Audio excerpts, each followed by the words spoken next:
Hey everybody, welcome to the Witches Movie Coven. Grab your goat, and this week especially, grab yourself a bloodbath perhaps. Why?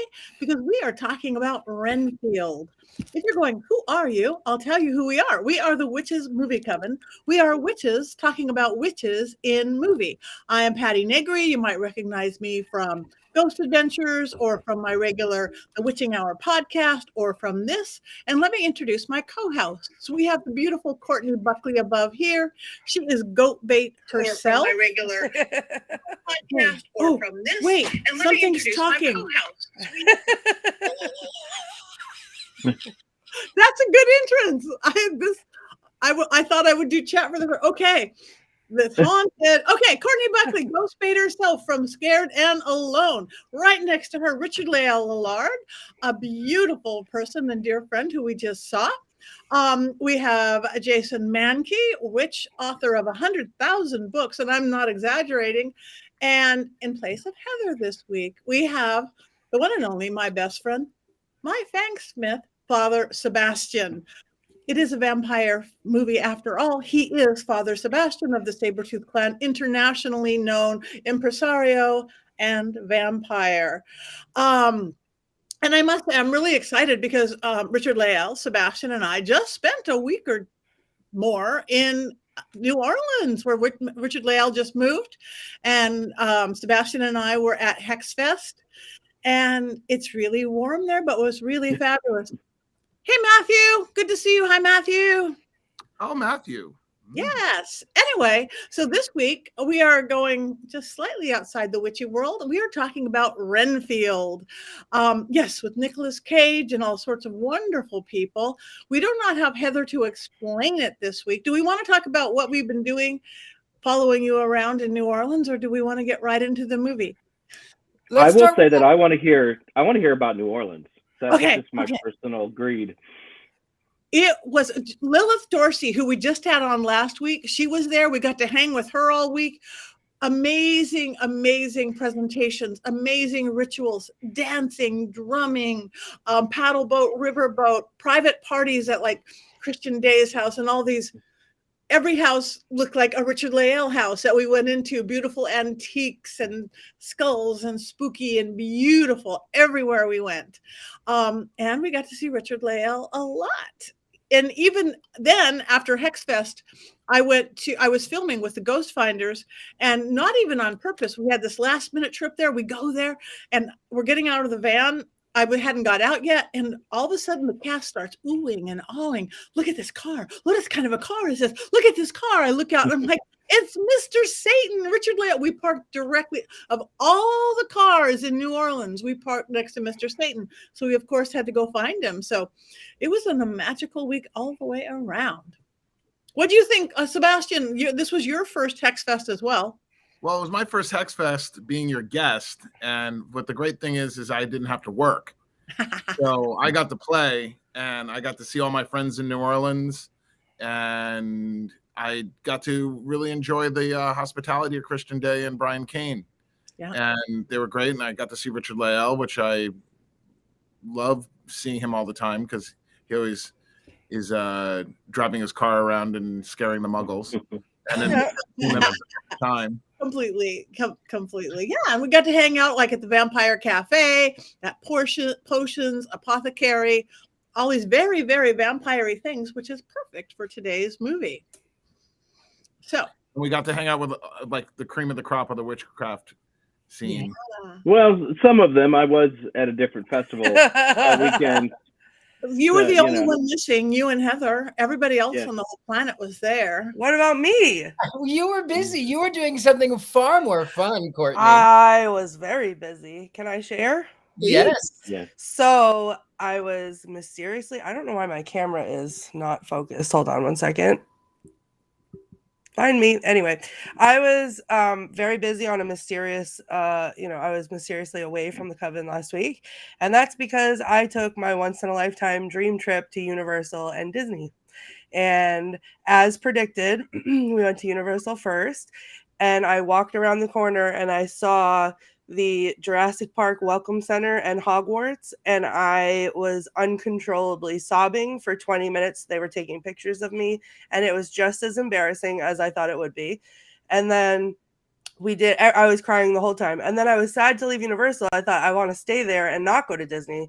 And in the car on the way there, as we passed under the Walt Disney World sign, I started violently sobbing again, to the point where our driver videoed me, because he said in 15 years he's never seen a person behave like that. I could not be controlled. And then he rolled down the window when we got to our resort to like check in with the security guard, and he was like, yeah, look at her, she's crying. And so the security guard was like, welcome, Your Majesty. And I was like, I'm a princess. And yeah, I cried a lot. But it was so magical. We did all kinds of fun Halloween things. I got a new wand. I did some magic, and it was almost like I knew what movie we were going to do this week, because while in the Wizarding World, I picked up one of these so that I could enjoy it tonight on the show while we talk about Renfield. So it was amazing. And I posted one picture on my Facebook, but there are more pictures to come once I recover a little bit. Was it everything you were hoping it was? The whole It was because you more. expected a lot. Okay. Yeah, it was way more than I ever expected it would be. It was just really, really magical. The cast members were all really nice at Disney, and the team members at Universal. Excuse me. And they really, there was a lot of things that like pixie dust moments that like really just made our trip. And everyone was so wonderful, and I cried a lot, and it was great. And I already put down. What was your favorite moment? What was your favorite thing? Trying to pull the sword out of the stone for you. Oh. Yelling, Jason, your favorite movie. Never done King Arthur right. Never. There was actually, so my absolute favorite moment was my son. Sometimes, like when he tries to smile for pictures, he makes weird faces. He doesn't always. He used to smile beautifully, and then he thought about it too much, and now he like does this, and it's, you know, we had to talk about it before we left, that like the most important thing to me on this trip was to have just one picture of us with normal smiles in front of the castle or something like that. So we had to practice smiling for pictures, and then there was this photo stop that, before I even knew I was going to Disney, I would cry looking at the pictures because it was so beautiful. And it was by the Tangled area. So all the lanterns were up, and Tangled's my favorite movie. So they have you hold one of the Tangled lanterns, and like it's all glowy on your face, and they have you like smile at the camera or whatever. And I was like obsessed with these before I ever knew I was going to Disney. And everyone told me, don't get your hopes up. The lines are always so long and whatever. We got there, we found it, and there was only 6 people in line. So we got up to the front, or we were in line, and I was crying because I was like, I can't believe this is about to happen. And my son looked at me without me saying anything, and he said, I promise that I will smile my best smile for these pictures because I know how important it is for you. Aww. And then, yeah, we got up to the front, and there was now like 100 people in line behind us, and there was me, my son, and my friend. And I said, because they do like a whole little photo shoot, like the same poses for each, you know, for whatever. I said, is there any way, like I explained how special they were to me, and I said, is there any way we can have just one of me and my son and then do the rest for the 3 of us? And when I explained how I felt about them and I was crying, the cast members started crying. So she did the whole photo shoot with me and Nathan. She did the whole photo shoot with me and my Nathan and my friend. And then she pushed them both out of the shot and let me do the whole photo shoot by myself with like 100 people in line. And I was sobbing, and they're like the most beautiful pictures, and I will treasure them forever. And I'm just so happy. I did have a great time, Robert. Thank you. It was a wonderful time. Wow. That's fabulous. You're a Disney junkie. What? You're a Disney junkie. I am now. I've been back for 36 hours, and I put my deposit down for next year. So it's really a problem.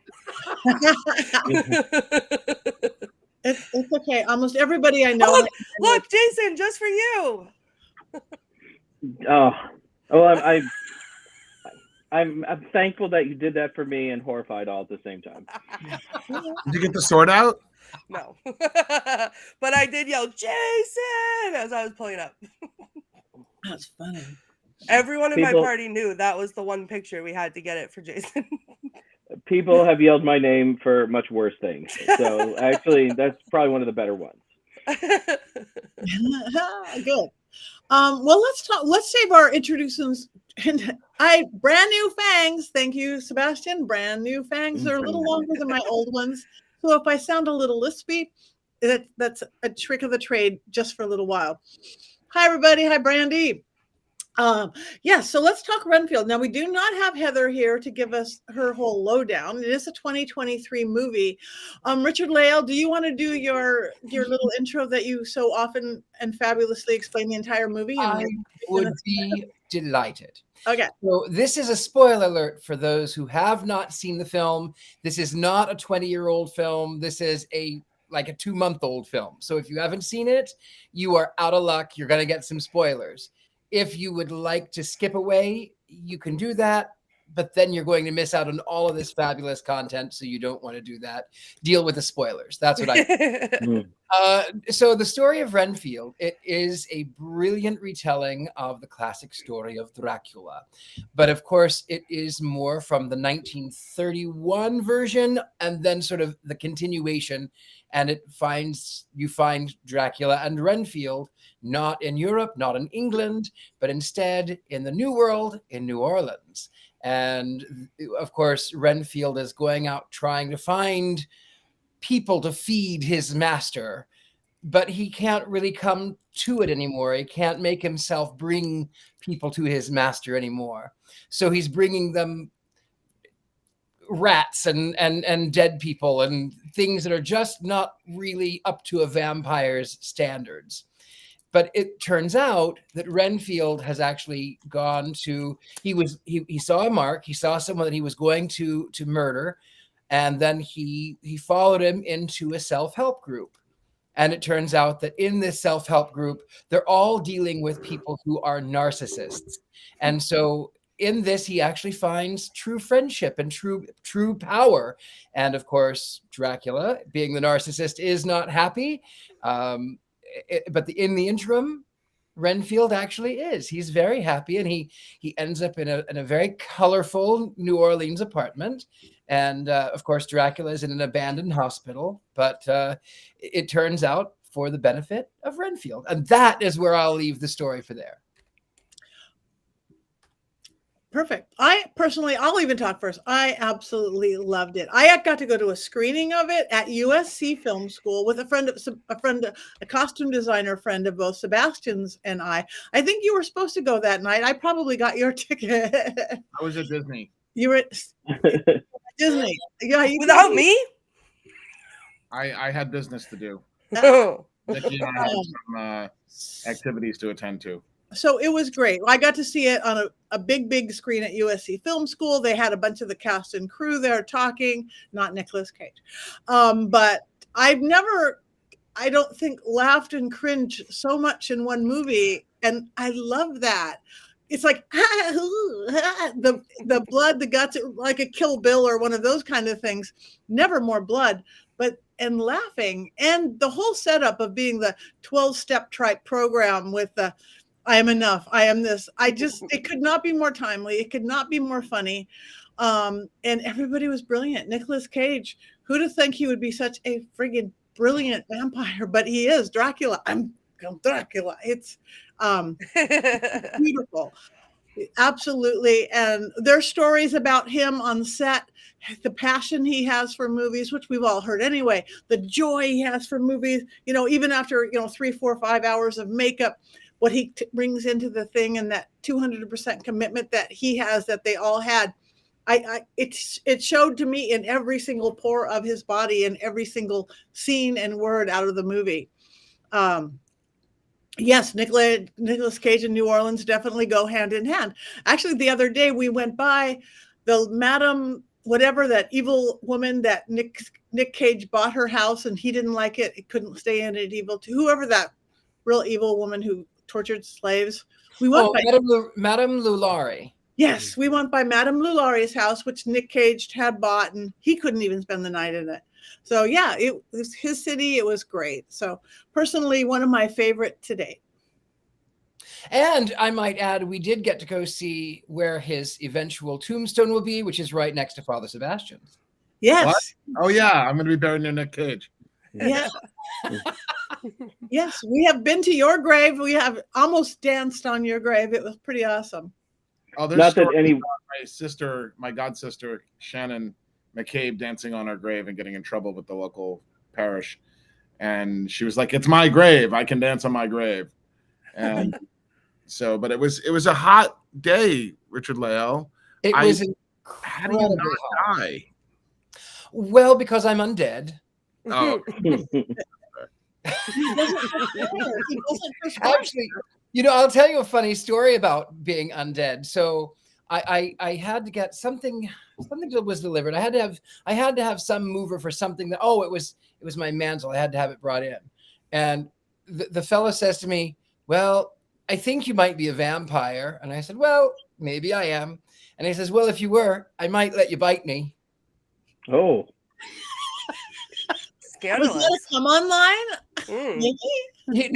He was someone here, someone local that I had paid him to help me bring a piece of furniture back over here, and he walked into my vampire lair. It looks like I don't know what. I mean, it's kind of a vampire lair. Speaking of vampire lairs, Father Sebastian, let's talk about your chair.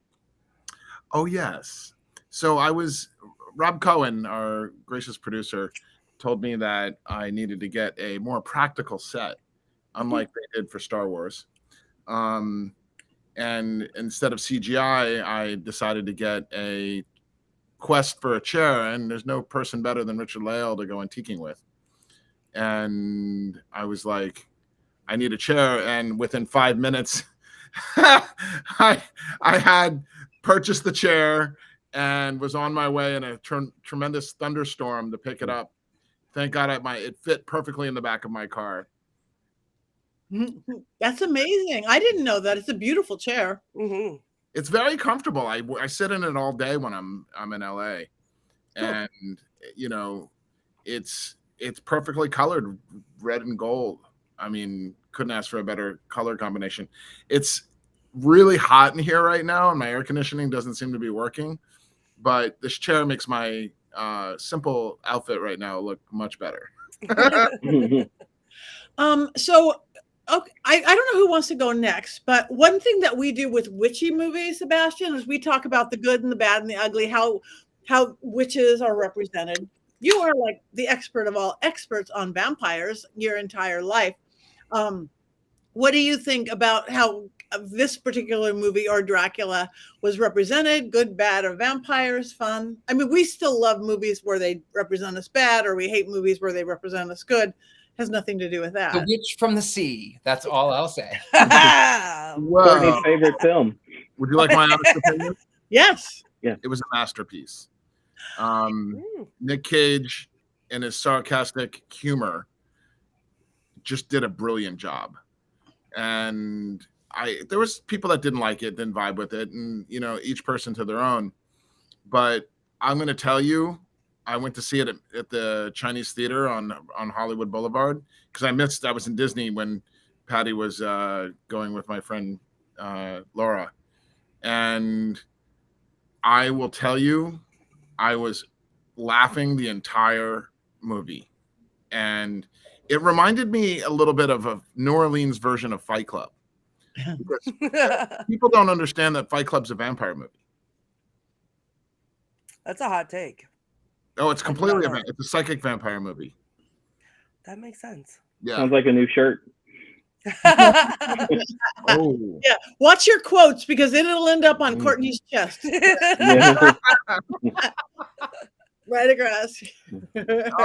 Not today, but I maybe think tomorrow. there's a couple things that I'd like to say. That there was a rumor going around that Nicolas Cage shaved his teeth down to be able to fit the prosthetics. In fact, no, they shaved the prosthetics down.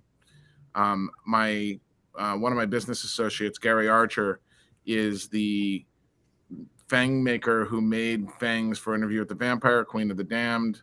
No, not Queen of the Damned. Interview with the Vampire TV show and movie. He made Fangs for Blade and also Austin Powers. And he in his grumpy elderly way went, I can't believe that they're spreading rumors about Nicolas Cage shaving his teeth down. And he talked to the dental tech that did the Fangs, because there's only 3 dental techs in Hollywood that make teeth. and there's one in England, one in LA, him, and one in somewhere in the South. So it was really, really interesting to hear the inside business perspective about it. And Nicolas Cage just killed it. I mean, I want his outfits. I mean, Richard-Lael, next request, I'm gonna find you and have you go shopping with me. I mean, I agree. I that was the most powerful thing, most beautiful thing were his costumes. But Corey wants to talk about the Renfield effect, where people who are in a toxic relationship. And I think it's a very powerful point, because where I thought Nicolas Cage was brilliant and beautiful, really, really beautiful, excepting when he was just a pile of blood and bones, and he wasn't so beautiful then. But when he was himself, he was really beautiful. And I was actually intrigued by the fact that he was going to play Dracula, because I thought Nicolas Cage, and then I saw the photos that were leaked, and he looked a little bit like Marilyn Manson, and I thought, well, okay, maybe, but when I saw it, he was brilliant. And actually, it was very empowering, because when people are in toxic relationships, it happens gradually. You find yourself doing things that you really wouldn't do, just to keep the peace, just to be nice, just so that you don't have to hear the yells, so you don't have to fight. And that's what Renfield is doing. He's going out trying to find people for his master to eat. And then, of course, Dracula says, I want you to find me a school bus full of nuns. And I want you to find, what was it, some cheerleaders, and I can't remember the full thing. A bus full of cheerleaders, and there was a table full of nuns. Yeah. And then, of course, he goes to the nightclub here in New Orleans, and what happens to be coming in is a bunch of nuns, and then there's a school bus full of cheerleaders down the street, and whatever it was. But he ends up he eats this part of the trade-off is that he eats this insect. That's why he eats them, is because it gives him the life force, the power, and then he sort of becomes superhero. Now, humans, we don't normally eat bugs and get superhero. We normally eat bugs and gag. But that's neither here nor there. Whatever gives you your own power whenever you are in these toxic relationships, whatever small thing that sometimes, and it may be that the power that one would receive from eating a bug is in a toxic relationship. It's that one thing that they say, oh, you can't do that. You don't do that. And then you can eat the bug, and it would give you a sense of power. So in that sense, I say, go eat all your bugs that you want to eat. So there's actual clips of me eating actual bugs on my Twitch channel. They did not give me superpowers. I was dared to do it. And I don't back down from a dare. So it was disgusting. I did gag, and I wish that I gotten superpowers. What kind of bugs did you eat? What did you eat? I had dried crickets and dried mealworms, but then they upped the ante, and I ate live mealworms. Oh, I did one thing where I sprinkled the dried mealworms on a piece of pizza, and I ate the mealworm pizza. So that was great. I thought you were gonna say I ate bugs at Disneyland or Disney World. That's what I was waiting for. No, just tossing them back. No bugs at Disney. Like Hakuna Matata. I did say the Lion King sweet, so Hakuna Matata. Let me just, slimy but satisfying. No. Oh my. But I do want to comment on the whole, the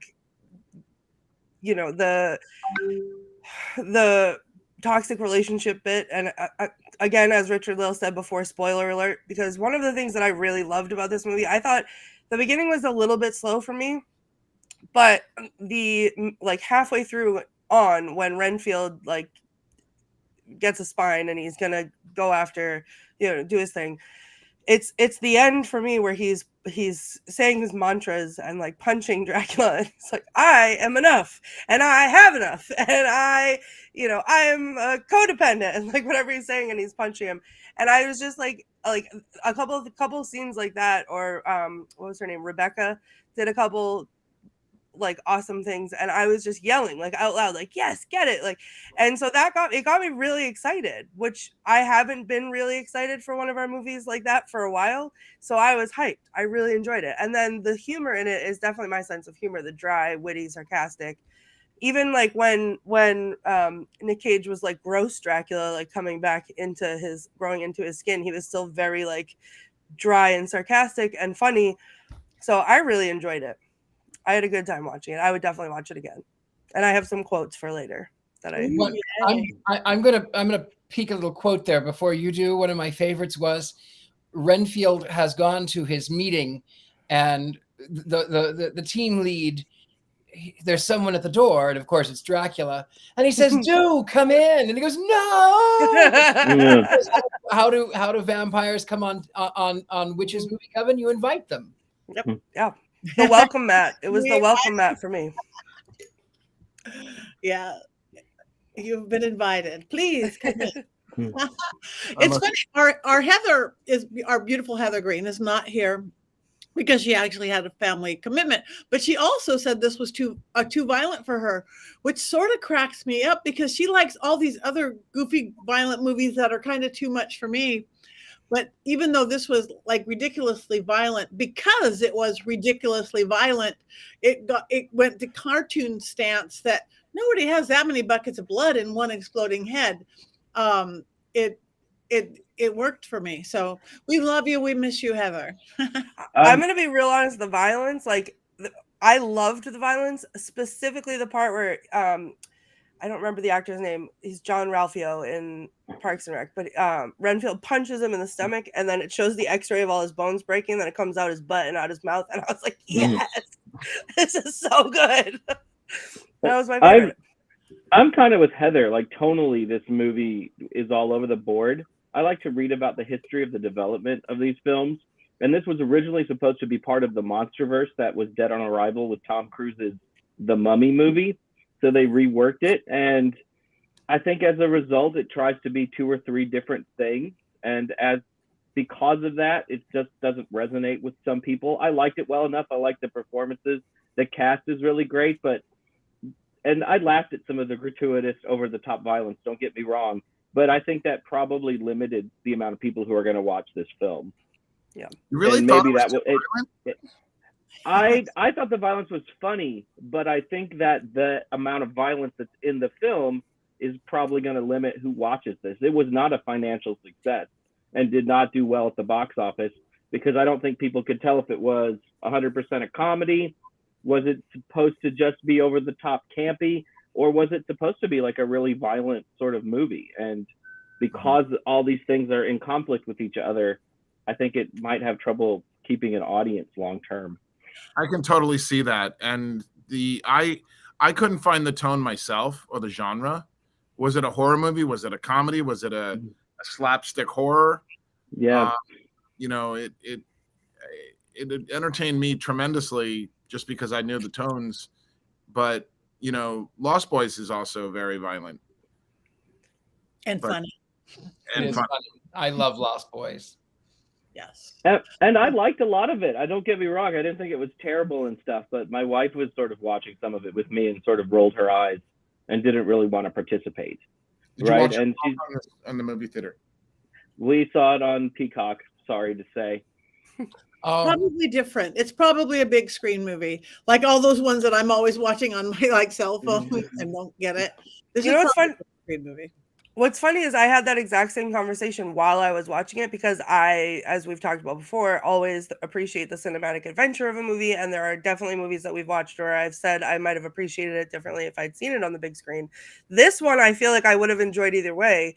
I think that for me, the violence was just stupid enough and excessive enough and I'm not a fan of excessive gore for gore's sake, but this seemed to fit the trope for me, so I didn't mind it so much. But I'm a huge fan of the stupid, silly horror, so I don't know, for me it didn't miss the mark for me. But it's funny that you mentioned that because I had that exact same conversation where I feel like I don't think for me it would have made a difference to see it on the big screen or at home. And I would definitely watch it again at home. The characters were so fun, where it could have been the cartoon or the horror. All the characters, like the whiny the son of the big mob boss lady, and the strength of the mob boss lady, and it had layers for a big, funny, comedic horror film, Dracula, to me. It's funny too, because this is not the only vampire movie I've watched in the last week or so. I also saw the Last Voyage of the Demeter. Oh yes, Oh. the other night with Laura. So I thought, like, in comparison, I liked this one a lot more because this was more my style. The other one was a little bit slow, and then the end was really good for me. But like, two very, very different things. So I had a lot of fun watching this one, whereas the other one was more serious. So I think maybe having seen the other one in such close proximity too made me enjoy this just that much more. So who hasn't talked at all yet? Richard-Lael? I've already talked a little, but I'll talk again because you know I love to talk. I was going to say I really love. It's my new home, and when I saw it, I was in New York, and I don't think that I had even planned to come to New Orleans yet. But after moving here, I went, oh, that's St. Louis Church. Oh, that's where that is. Oh, so it was kind of interesting in hindsight to see. And then, of course, in the French Quarter, they were talking about it. They said, well, yeah, they were filming here, and a lot of people were really excited. You know, a lot of people were in it. Well, I don't know any of them yet, but I thought it was kind of nice. It was kind of neat to see the setting, and what a perfect place to put vampires, because you've got Anne Rice, you've got Interview the Vampire, and then now Dracula. Of course, Dracula would come to New Orleans. Of course he would. There was also a couple other movies that were set in New Orleans. The Originals was a TV show set in New Orleans, and then Dracula 2000 was set in New Orleans, and those were really shitty shows. But compared to Lost Boys, everything sucks. I want to say what Mary Jane says. She loved Awkwafina. I loved her too. She was a really nice. Again, all these characters are like little paint colors to me. The different characters, the different how they molded together or didn't mold together. I was really surprised when Awkwafina showed up because the cast is like really good. These are all actors that I know. I mean, Courtney already mentioned that Ben Schwartz is in it, who's John Rapio from Parks and Rec. You know, he shows up completely different than his Parks and Rec character. That sort of blew my mind. And I thought Awkwafina was too big a star to be sort of third build in this movie. And I like Nicholas Hoult in pretty much everything that he does. So the cast is really good. But again, it's that weird thing too, where some of these people you're used to just seeing in really comedic roles, like Schwartz and Awkwafina, and then you sort of have this over-the-top kind of violence on top of it. And some really genuinely, I thought, kind of scary moments in the movie too. You know what was the scariest moment for me, though? The scariest moment for me was when all of his friends get murdered by Dracula. And that's not scary. What was scariest for me is, why are they brought back? They were all ripped to shreds. How are they brought back? Were they all just put in a freezer? And then now they've drank Dracula blood. So are they all vampires? Because that's how you make a vampire, according to the lore. So are they all now undead vampires? Program. They saw things that they could not unsee and learned things that they could not unlearn. So maybe. I just didn't think about it because I wanted a happy ending, and I felt so bad for all those people because you knew Dracula was showing up and what was going to happen.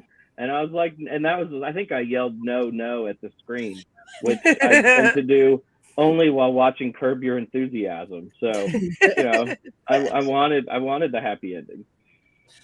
I kind of didn't want the happy ending because I that was the one thing that really took me out of the film, because yes, gratuitous violence. Yes, there's a lot of things happen.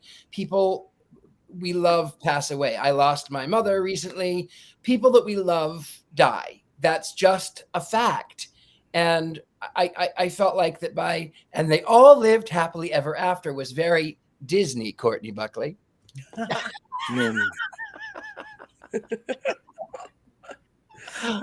I liked it, so maybe.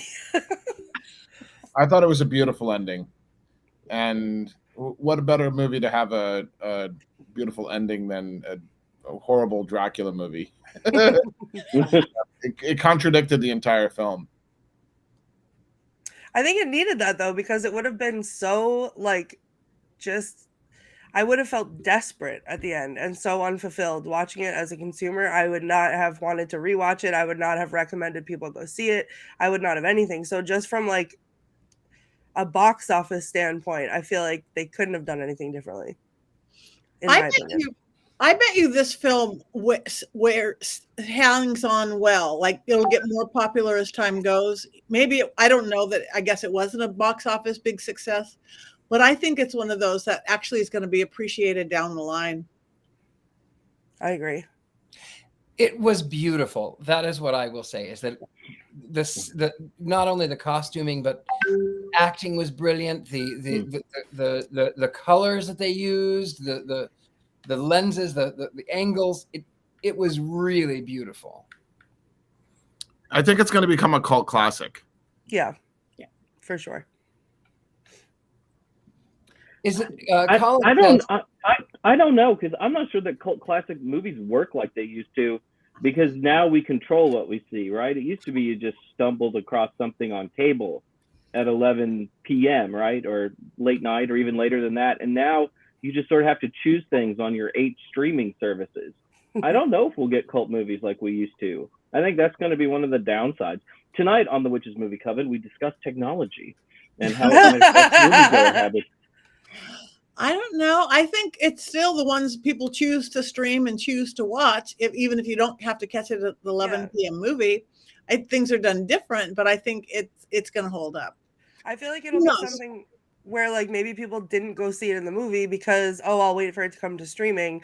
But then it came to streaming and now they're like, oh, well, I'll give it a shot. I'll watch it. And then it becomes the movie that they seek out to watch every once in a while. Right.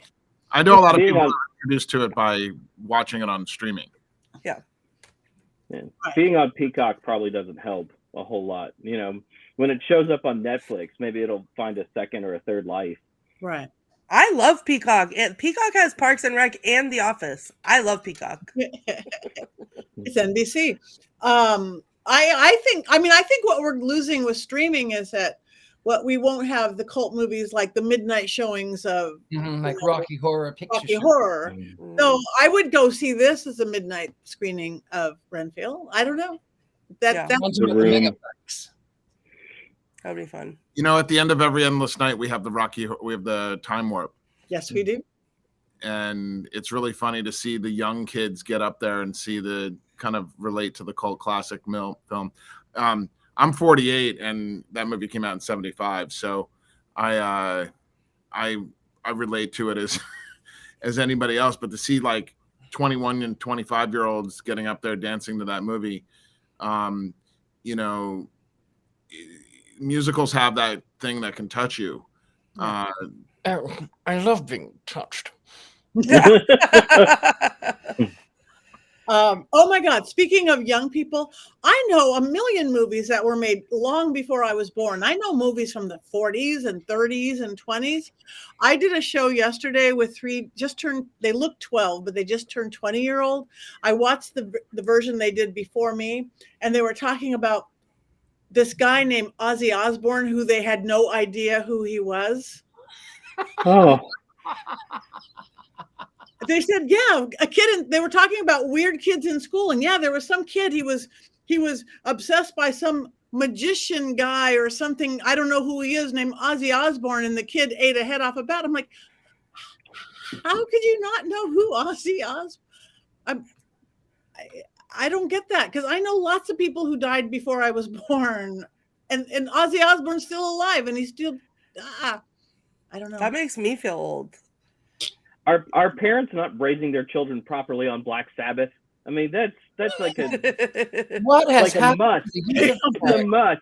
I was so nervous showing up with these children, but they actually did really good, because it's like, oh.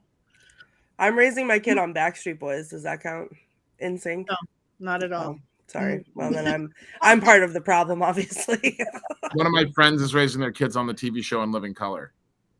That's a good parenting right there. Yeah. And not very witchy, but definitely funny. I mean, that show would get canceled today. Okay, Matthew says he's 25 and he knows Ozzy. Okay, thank you, Matthew. Education in America. That is that really threw me. I was so nervous showing up at their studio going, what are we going to talk about if they don't know who Ozzy Osbourne is? Well, and that goes to a point too. I wonder how many people realized that there was a 1932 film with Bela Lugosi. I wonder if they knew, or if they just thought, oh, Halloween and vampires, and they kind of, I don't think, have they ever seen that version? They probably have not. Have they ever seen even the Bram Stoker's Dracula Coppola version? Probably not. Yeah. So they know the Halloween version of Dracula because they just know the Halloween version of Dracula. But Yeah, see, I would. weird. In the day of streaming, you can watch whatever you want when you want. Do they just don't know about it? Do they I think it's just because they have too many choices. The problem is, if you go to a restaurant, and this is, I don't like to go to restaurants because I have a lot of allergies, but when you go to a restaurant and you sit down, and instead of having 5 things, this is what you have for lunch, this is the options that you have, this is what we have for dessert. But if you go there and there's 1,000 things, it's so much that it's hard for you to focus on one. Which one do I want? Because they're all, I don't know. You get overwhelmed. It's information overload. Yeah, that's literally me every night trying to decide what to put on to go to sleep. So That's me trying to, on the rare occasion I actually get to watch television, how to watch television, what channel to watch, and how I can even find the show, because I don't, I'm really bad. So. I think that people know the image of Bela Lugosi as Dracula, but I'm with Richard-Lael. I don't think that most people have ever really watched the movie. I don't think it's something that comes up when you look through streaming services or whatever. It used to be maybe on Turner Classic Movies, if you had cable during Halloween, you might stumble across Dracula. And the movie itself has issues. The Spanish version is actually better. The Spanish version is way better. Yeah. In Spanish? Yes. So I didn't mean to jump in, but that excites me. Go on, Jason Mankey, you tell. Oh, so at night, after they were done filming the Bela Lugosi version, the Spanish crew would come in and they would film the Spanish version of Dracula. They used the same set, but it was all in Spanish, so they could release it in Spanish-speaking territories. And the directing is so much better. Dracula, the movie with Bela Lugosi, looks like a stage play. And Dracula, the Spanish movie, it looks like a movie. There's more close-ups of faces and things, and it's just better done. It's fantastic. So if you like the original, go and watch it. When I was dealing with my mentor, my vampire mentor, Victor Magnus, he's like, you don't like Lost Boys. Lost Boys sucks. You got to watch 1932 Dracula in Spanish. And I was like, okay, can I get subtitles? And he was like, sure. And we watched it together, and it was nuts. Yeah, that's fine. Okay, we have a question in the thing. Who was it? Tabitha wants to know, who is your favorite vampire of all time? Anybody want to jump in? I'm embarrassed. I don't want to say mine. Oh, now you have to start. I like Twilight. No! Oh. Yes, I would be embarrassed Listen, too. Everyone give me a second. I know it's terrible. I understand that, and that's why I like it. I like movies that are so bad that they're uncomfortable to watch sometimes. And Twilight has become one of my comfort movies because it's just so goofy and ridiculous, and I love it. So sorry, not sorry. I like Twilight. But I also like what's that movie with Josh Hartnett was in it a while ago, 30 Days of Night, I think, where they were living in Alaska and then it goes dark and all the vampires come out. I really love that movie. So I have movies on the Fangs. What? I base the quality of a vampire movie on their fangs. I like that. So who is your favorite vampire then? Lestat de Lioncourt. The vampire Lestat. Not the Tom Cruise version, not the Queen of the Damned version, but the Sam Reed finally did Lestat properly in the TV show Interview with the Vampire. Now, Louis is just a supporting character, so I don't care what they do with him. But they did Lestat. And I grew up, I was in a poly relationship where I had a little blonde and a doubting Louis. And we would always go, Louis, Louis, Louis. And that was, Lestat is absolutely my rock star, my heart, my treasure, my love, my friend, my inspiration. Oh, very good. And Jason? I'm going to be boring and say it's Dracula, but I like Dracula just because of all the different versions of Dracula over the years. And that it's this great literary creation that sort of kicked off the modern vampire movement in a lot of ways. And the story is continually reinterpreted over and over again, which I really appreciate. So for me, it's Dracula. And I used to read Tomb of Dracula comic books when I was a small child. So there's all these connections to Dracula. Which is your favorite Dracula? Ooh, maybe Gary Oldman. Yes, he's good. Is good. All right, Richard-Lael.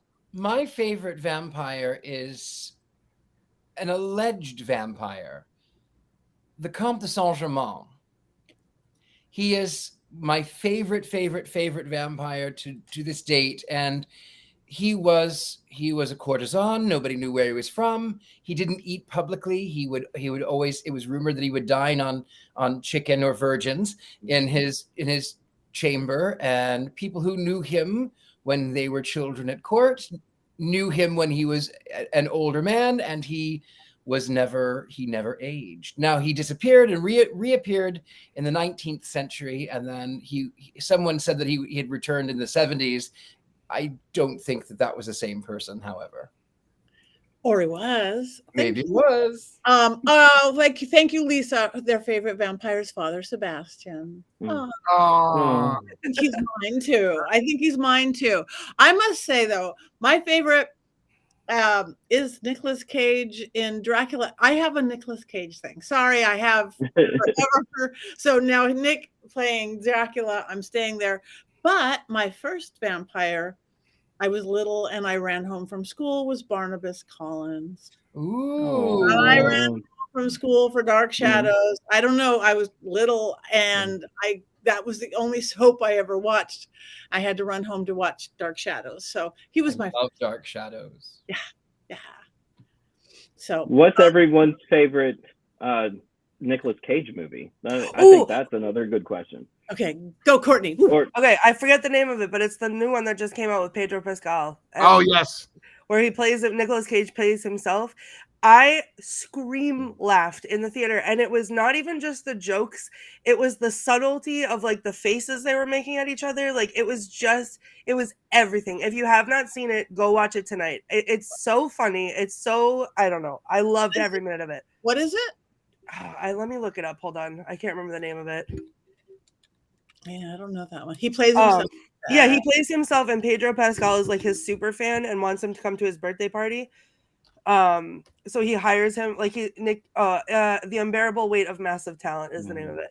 Yeah. And so Pedro Pascal is like a super fan. He's like, I forget if he's like or his family's in the drug trade or something, and he has like a shrine to Nick Cage, so he's bought all of the things that like Nick Cage has used in his movies or whatever, and Nick Cage is trying to audition for things and can't get it, and so his agent is like, well, this person offered you $1 million to go to a birthday party, so he's like, yeah, whatever, I'll take it. And then it's like a buddy comedy, so they become like best friends. It's the funniest thing I've ever seen.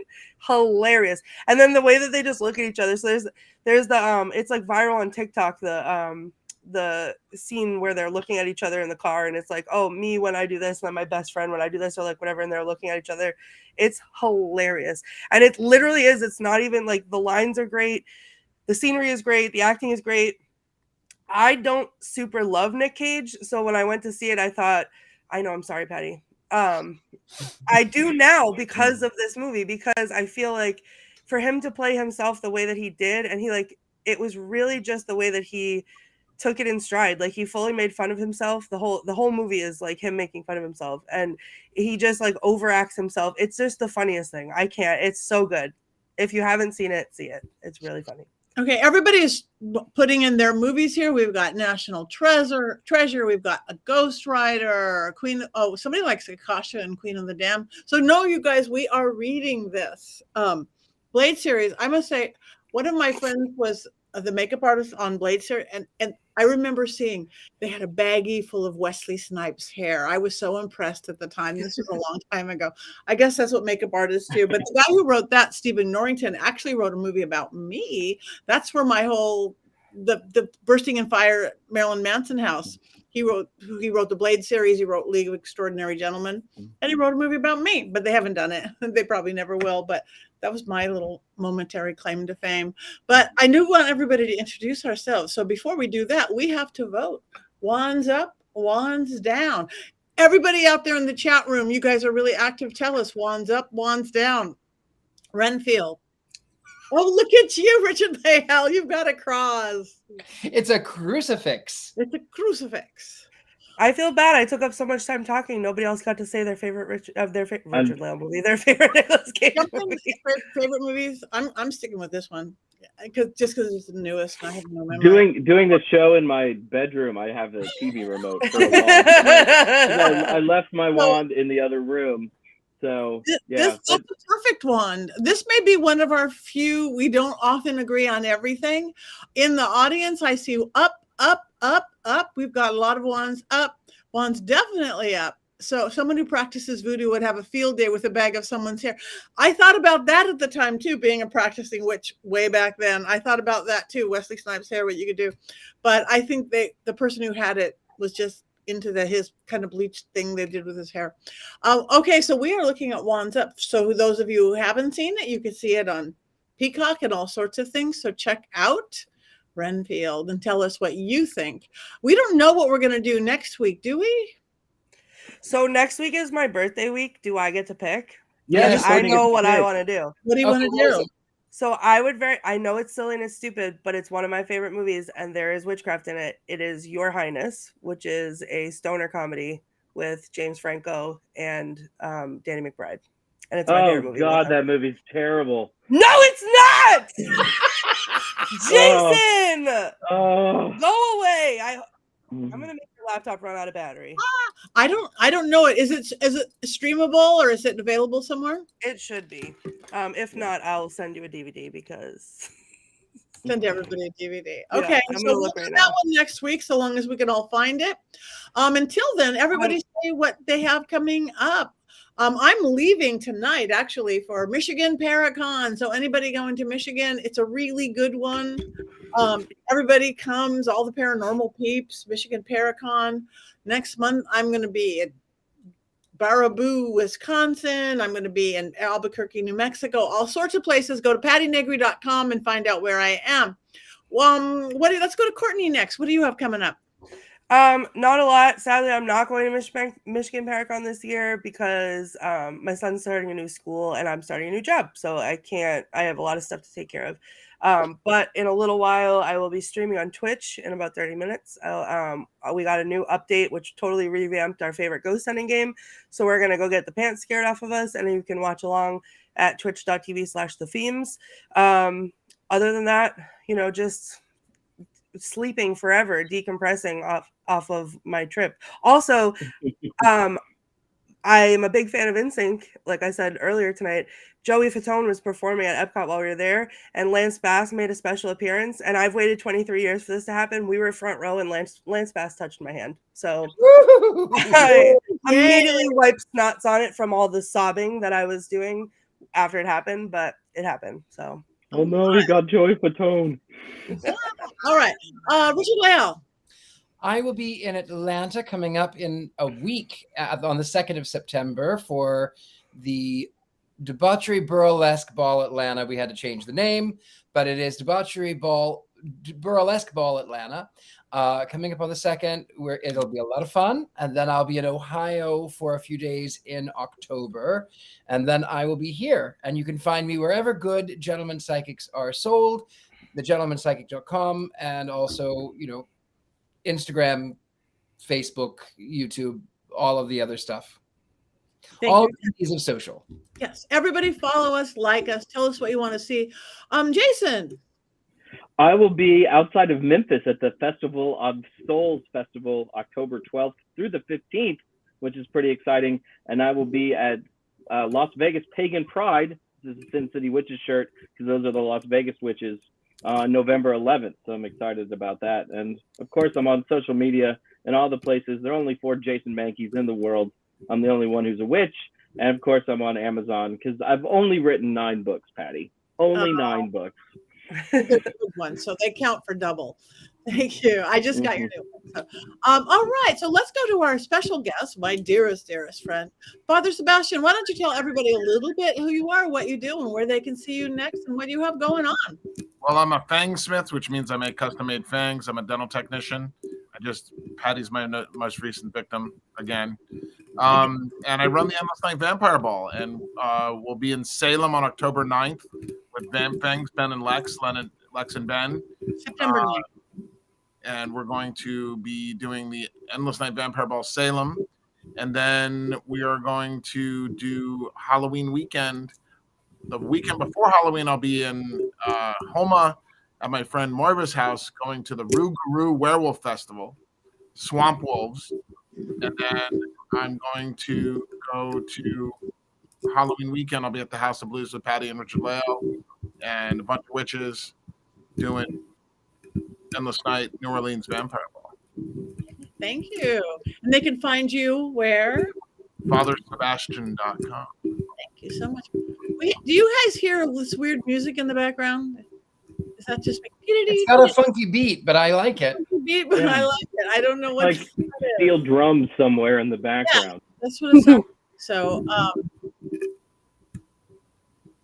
I don't know where it's before. Maybe it's Dracula coming to get us, or Nicolas Cage coming to get us. Okay, it could be. Come on down. I wish it was Gary Oldman coming to get me. Really, okay, really good. Pam can hear it too, so everybody can hear it. Hi, Pam. Hi, everybody. All right. So, yes, come see us everywhere. Like us, follow us on social media, on our YouTube page, our Witches Movie Coven page on Facebook. Tell us what you want to see. Tell us your opinions on everything.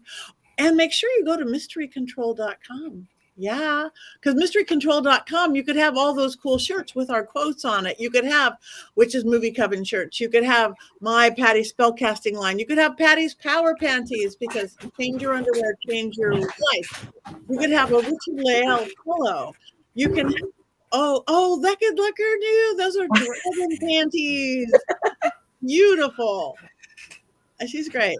My Richard-Lael pillow. And we're working on teacups too. So some of my art will have some of my art will have Yeah, that pillow would look nice on your chair, Sebastian. You're putting me in a weird position. Mysterycontrol.com for all your Richard-Lael needs. Yeah, we are. You will find us all there on mysterycontrol.com. And because who doesn't need t-shirts, underwears, and pillows to put upon your body? Oh, now look, Richard-Lael. Our panties are on Richard-Lael.